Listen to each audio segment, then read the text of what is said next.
Bharat New Zealand మధ్య ఓ free trade deal కుదిరింది. కేంద్రం చెప్తున్న దాని ప్రకారం ఇది చాలా పెద్ద deal. Once in a generation అంటున్నారు. అంటే తరానికి ఒక్కసారే ఇలాంటి ఒప్పందం కుదురుతుంది అనేది కేంద్రం అభిప్రాయం. జనాభా పరంగా న్యూజిలాండ్ చిన్న దేశమే కావచ్చు, కానీ క్వాలిటీ లైఫ్, బెటర్ సాలరీస్ రూపంలో ఎవరైనా డెస్టినేషన్ గా కోరుకునేది ఈ దేశమే. అందుకే ఈ ఫ్రీ ట్రేడ్ డీల్ పై ప్రశంసలు కురిపిస్తున్నారు. ఇంకా ఈ ఫ్రీ ట్రేడ్ డీల్ లో ఏమున్నాయి? Have a look. Well, it'll strengthen it significantly. There's opportunities both in New Zealand for Indian exporters and New Zealanders here in India. Well, the opportunities are boundless. New Zealand తో free trade deal. Pharma, fruits, horticulture కు కొత్త market. ప్రతి ఏటా 5,000 మందికి New Zealand లో ఉద్యోగాలు. New Zealand తో మన దేశానికి ఫ్రీ ట్రేడ్ అగ్రిమెంట్ కుదిరింది.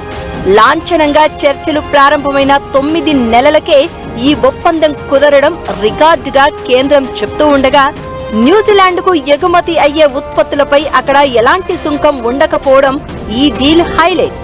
అలానే రాబోయే 15 ఏళ్లలో న్యూజిలాండ్ మన దేశంలో $20 బిలియన్ మేర పెట్టుబడులు పెట్టనుంది.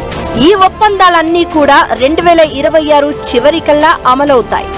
Today is a day of celebration for our exporters, for our investors, but most importantly for the men and women of India and New Zealand. మన దేశంలోని apparel, textile, gems and jewellery రంగాలు ఈ deal తో New Zealand లో స్వేచ్ఛగా వ్యాపారం చేసుకోగలుగుతాయి. గతంలో ఉన్న 10% సుంకం రద్దు కావడం ఇతర దేశాల కంటే మన ఉత్పత్తులు చౌకగా లభించేలా చేసే పరిణామం కాగా, ఈ ఒప్పందంలో భాగంగా మన విద్యార్థులు, ఉద్యోగార్థులు ఓ డెడికేటెడ్ నెట్వర్క్ ద్వారా ప్రతి ఏటా 5,000 మందికి టెంపరరీ ఎంప్లాయ్మెంట్ వీసాలు మంజూరవుతాయి. అలానే వీటితో పాటే మరో 1000 వర్క్ అండ్ హాలిడే వీసాల మంజూరుకు కూడా న్యూజిలాండ్ వీలు కలిగిస్తోంది.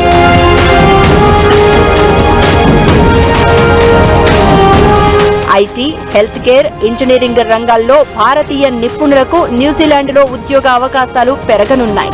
వీసా నిబంధనల్లో కూడా సడలింపులు కల్పించారు. న్యూజిలాండ్ నుంచి దిగుమతి అయ్యే వైన్లు రాయితీ సుంకాల రేట్లతో భారతదేశంలోకి ప్రవేశిస్తాయి.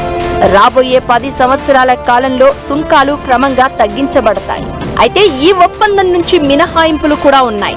మినహాయింపు జాబితాలో చేర్చబడిన వస్తువులలో పాలు, మీగడ, మజ్జిగ, పెరుగు, జున్ను వంటి పాల ఉత్పత్తులు, గొర్రె మాంసం మినహా ఇతర జంతు ఉత్పత్తులు, ఉల్లిపాయలు, శనగలు, బఠానీలు, మొక్కజొన్న, బాదం పప్పులతో సహా వివిధ రకాల కూరగాయల ఉత్పత్తులు ఉన్నాయి. చక్కెర, కృత్రిమ తేనె మరియు జంతు, కూరగాయలు లేదా సూక్ష్మ జీవుల నుండి లభించే కొవ్వులు మరియు నూనెలు కూడా మినహాయించబడతాయి. ఇవి మన దేశంలోని రైతాంగం నష్టపోకుండా చేసిన మినహాయింపు. వాణిజ్యం సంగతి చూస్తే గత ఏడాదిలో 2 దేశాల మధ్య $1.3 బిలియన్ ట్రేడ్ జరిగింది. మన దేశం $711.1 మిలియన్ విలువైన వస్తువులను ఎగుమతి చేయగా, న్యూజిలాండ్ నుండి $587.13 మిలియన్ విలువైన వస్తువులను దిగుమతి చేసుకుంది.